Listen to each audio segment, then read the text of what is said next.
Good evening, everyone. Welcome to Saram Sampath Education. Myself Venkat. I am the faculty here.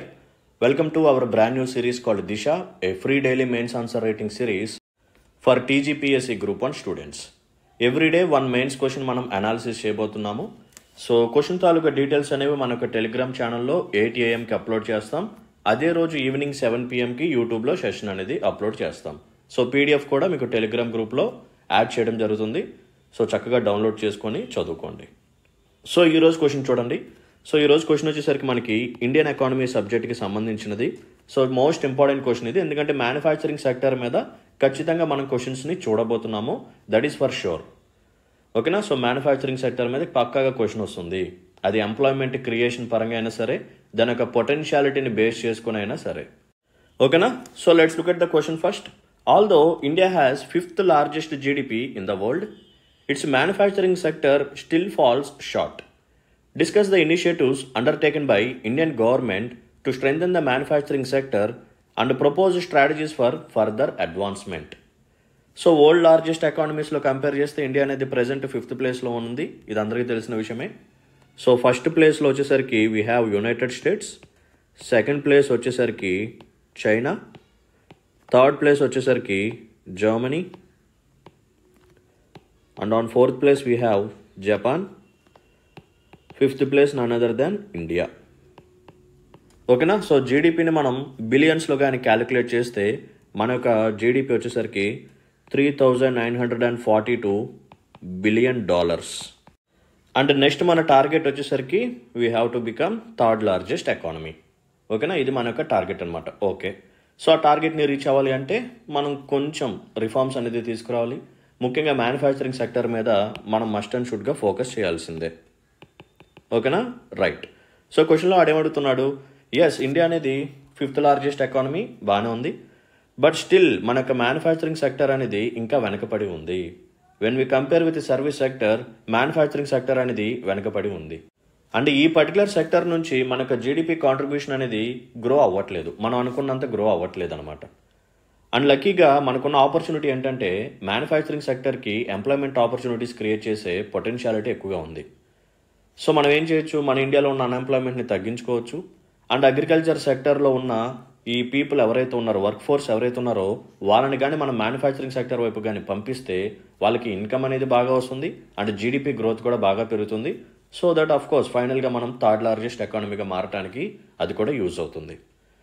So manufacturing sector అనేది వెనకబడి ఉంది కదా, మరి ఈ మ్యానుఫ్యాక్చరింగ్ సెక్టర్ని బూస్ట్ చేయడానికి గవర్నమెంట్ తీసుకొచ్చిన ఇనిషియేటివ్స్ ఏంటి? వీటితో పాటు మనం కూడా కొన్ని మెజర్స్ని ప్రొవైడ్ చేయాలి. ఓకే, ఫస్ట్ మనం ఏం చేద్దాము అంటే గవర్నమెంట్ తీసుకొచ్చిన ఇనిషియేటివ్స్ ఏంటి, కొన్ని ఎగ్జాంపుల్స్ చూద్దాం. మ్యానుఫ్యాక్చరింగ్ సెక్టర్ని ప్రమోట్ చేయడానికి గవర్నమెంట్ తీసుకొచ్చిన ఇనిషియేటివ్స్ ఏంటి? ఫస్ట్ వన్ వచ్చేసరికి మేక్ ఇన్ ఇండియా. ఓకేనా? ఫస్ట్ మనం మేక్ ఇన్ ఇండియా తీసుకొచ్చాం, తర్వాత జిఎస్టీని తీసుకురావడం జరిగింది, ఆ తర్వాత ఫారిన్ డైరెక్ట్ ఇన్వెస్ట్మెంట్లో ఉన్న లిమిట్స్ని మనం పెంచడం జరిగింది. Next one national investment and infrastructure fund, ఇది లేకపోతే సాగర్మాల అండ్ భారత్మాల. సో ఇలా government of India multiple initiatives తీసుకొచ్చిందనమాట to boost manufacturing sector in our India. ఓకేనా? సో చూద్దాం, నెక్స్ట్ క్వశ్చన్లో చూద్దాం డీటెయిల్గా. సో ఎటువంటి ఇనిషియేటివ్స్ గవర్నమెంట్ తీసుకొచ్చింది అండ్ మనం కూడా కొన్ని మెజర్స్ని ప్రొవైడ్ చేద్దాం so that we can Boost hour manufacturing sector and finally we will become the third largest economy in the world. So approach చూడండి. ఫస్ట్ మనం ఏం చేయాలి అంటే we have to describe the traditional scenario of manufacturing in India.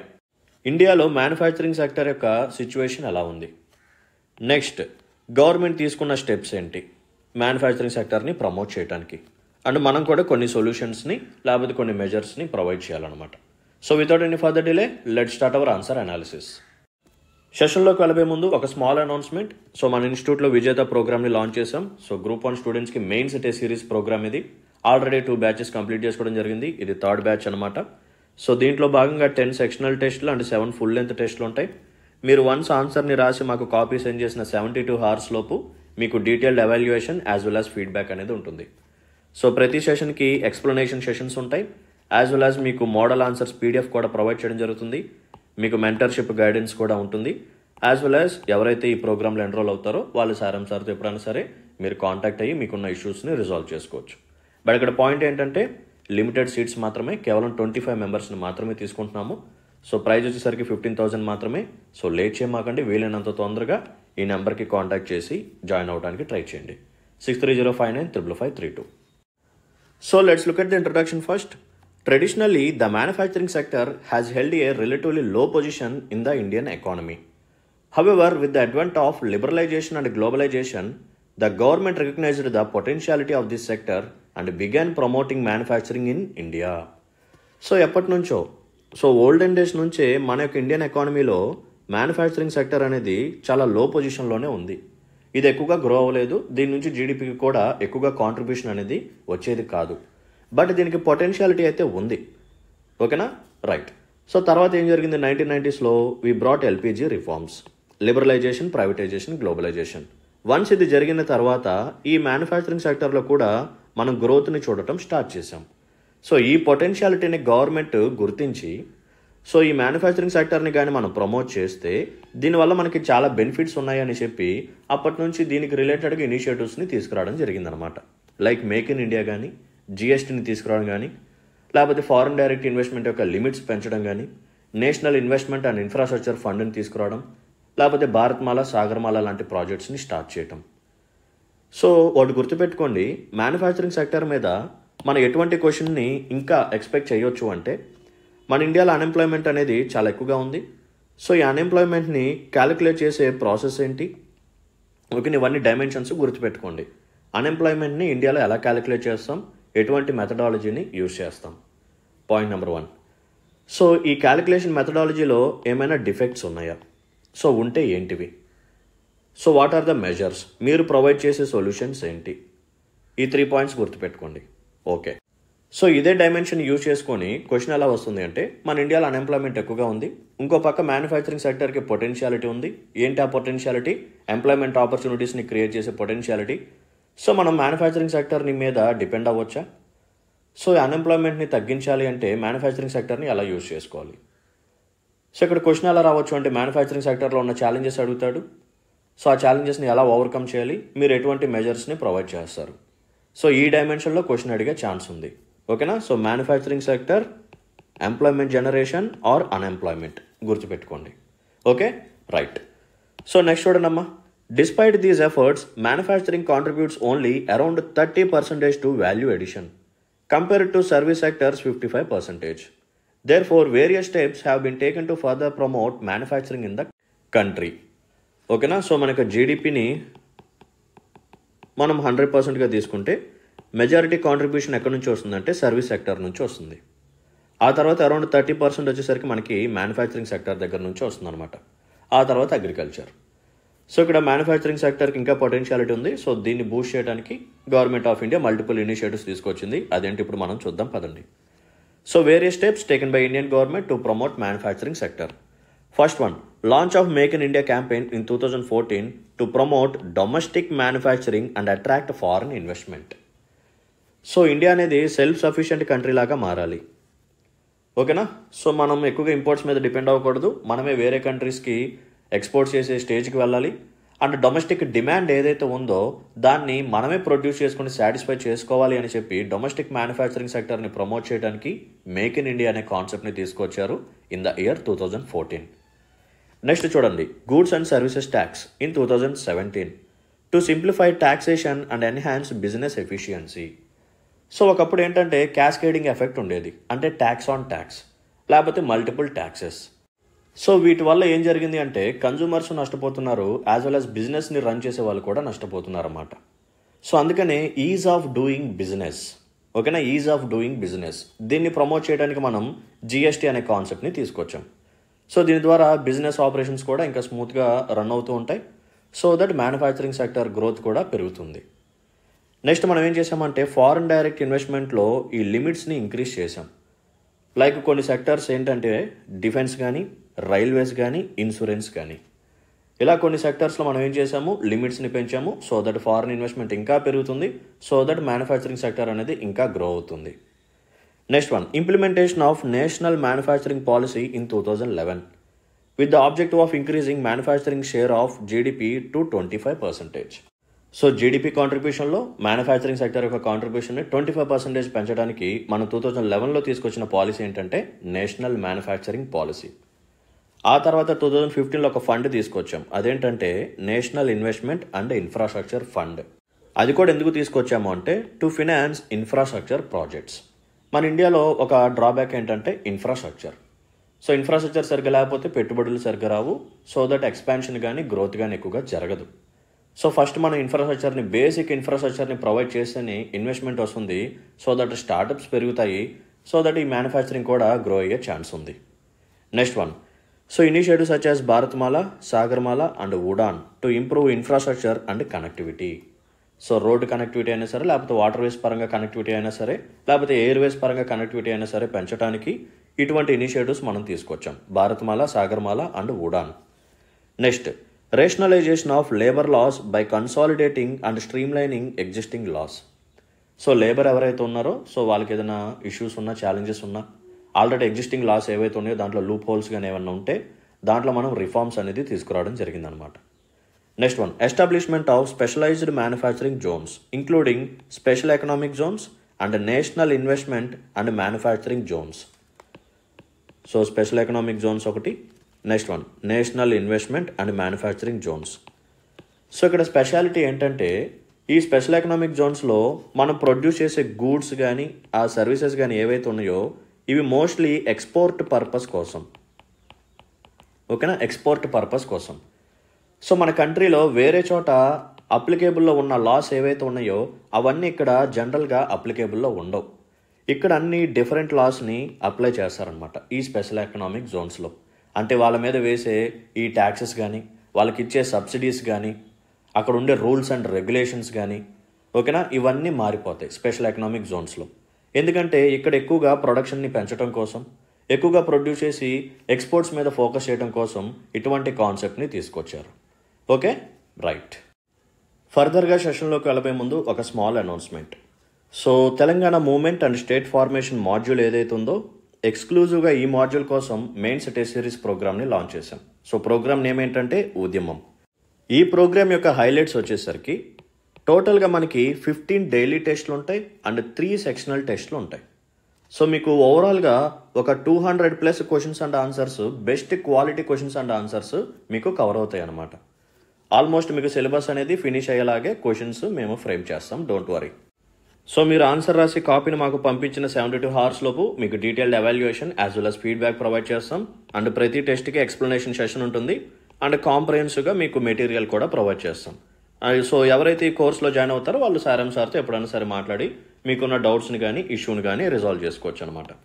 So fee వచ్చేసరికి 3,500 మాత్రమే. Admissions కోసం ఈ నెంబర్ని కాంటాక్ట్ చేయండి, 6305955532. నెక్స్ట్ ఇనిషియేటివ్ చూడండి. So initiation of production linked incentive programme in 2020 to encourage domestic manufacturing in various industries. ఓకేనా, so different ఇండస్ట్రీస్లో మ్యానుఫ్యాక్చరింగ్ని ప్రమోట్ చేస్తూ ప్రొడక్షన్ లింక్డ్ ఇన్సెంటివ్ స్కీమ్ని తీసుకొచ్చారనమాట. సో ప్రీవియస్ ఫినాన్షియల్ ఇయర్స్తో కంపేర్ చేస్తే ఈసారి ప్రొడక్షన్ ఎంత పెరిగింది, ఎన్ని యూనిట్స్ ఎక్కువగా సేల్ అయ్యాయి, ఇవన్నీ క్యాలిక్యులేట్ చేసి గవర్నమెంట్ ఏం చేస్తుంది అంటే వీళ్ళకి కొన్ని ఇన్సెంటివ్స్ ఇస్తుంది అనమాట. లైక్ ట్యాక్సెస్ని తగ్గించడం కానీ, లేకపోతే సబ్సిడీస్ ఇవ్వటం కానీ, ఇలా అనమాట. Next one, promotion of innovation, research and development through initiative such as Atal innovation mission and make in India. So manufacturing sector పరంగా ఇన్నోవేషన్ పెంచడానికి, రీసెర్చ్ అండ్ డెవలప్మెంట్ పెంచడానికి మనం తీసుకొచ్చిన ఇనిషియేటివ్స్ ఏంటంటే Atal innovation mission and make in India. So ఇప్పుడు మనం provide చేయాల్సిన కొన్ని మెజర్స్ ఏంటంటే increased investment in research and development to stimulate innovation in manufacturing. ఓకేనా, సో కామన్ పాయింట్ R&Dని ఇంక్రీజ్ చేయాలి. Next one, reduction of regulatory burden and enhancement of business friendliness to attract more foreign investment. Nothing but is of doing బిజినెస్ని పెంచాలి. Like red టేపిజంని తగ్గించడం, ఓకేనా, bureaucracy హర్డిల్స్ని తగ్గించడం, లేకపోతే single window క్లియరెన్సెస్ని promote చేయటం. ఇవన్నీ చేసినప్పుడు బిజినెస్ ఫ్రెండ్లీ ఎన్విరాన్మెంట్ అనేది క్రియేట్ అవుతుంది.